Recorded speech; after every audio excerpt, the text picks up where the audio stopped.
Hey guys, today we are in Audi Q7 4M with MMI system. This is MIB2 based infotainment system. We have the control panel over here, we have the wide display over here, and I'm going to show you how to reboot this system if for some reason you need to do this.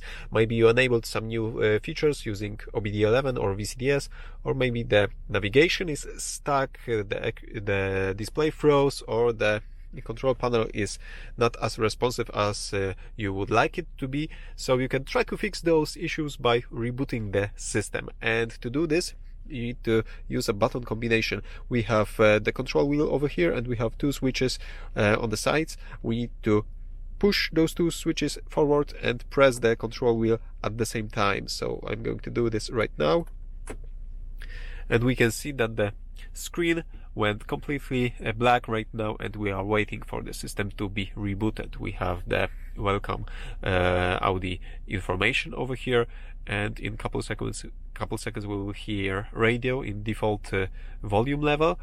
And let's bring it down. We can go to navigation, and we can see that the navigation is still loading because all those applications that are in this system are loading in some kind of an order, and not all of them are available right away. But after a minute or so, I believe everything should be loaded and available for you, so you can check after this minute or minute and a half if the system is fixed, if it's responsive, if the issue is gone, and if you made any changes with the diagnostic interface, if those changes were applied.